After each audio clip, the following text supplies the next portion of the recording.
Like most collegiate athletes, Dahlia Fink began her passion for playing softball at a young age. I took her out when she was 4 years old to a baseball clinic at the park, and that was when she first started playing. And she was smacking the ball even then. I love the competitiveness. I love just playing the sport.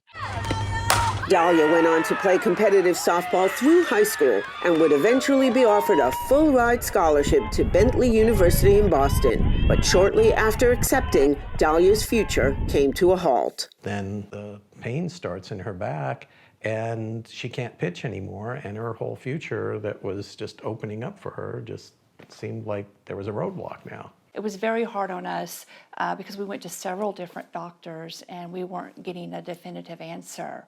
Dahlia's pain was so bad she could barely move and had to stop playing softball. So we went to like 6 different doctors. I went to 3 different therapist places, which all told me something different, something about the disc, something about my nerves, like something about my spine, my muscle. I got steroid shots and absolutely nothing worked. There was a point where a doctor was like setting me up with like a psychologist saying like I need pain treatment and that like my pain isn't really real. Dahlia felt defeated until she met pediatric spine surgeon Dr. David Skaggs. Dahlia was in excruciating, debilitating pain for a year or more. And we can't overestimate how much chronic pain changes someone's personality. And the poor families are frustrated that they think they're getting the best medical opinions and nobody could figure out what's going on.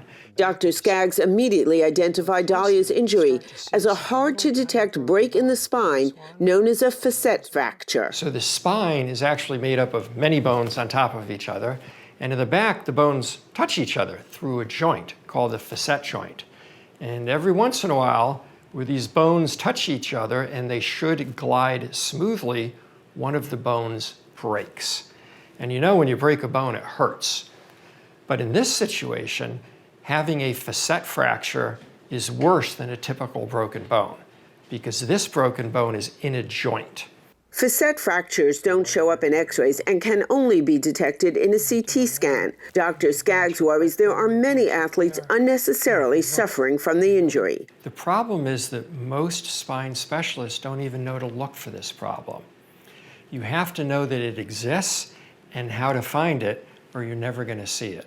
I'm worried that there's probably thousands of kids out there with this problem, and their doctors haven't found it yet. After a minimally invasive surgery and a short hospital stay, Dahlia was back on the softball diamond in less than 4 weeks. They just had a tournament in Florida this past week, and they did really well. And she pitched, she mercied a team, and I think every game she pitched, she won. So I think she's doing quite well. Now I'm playing softball for Bentley University.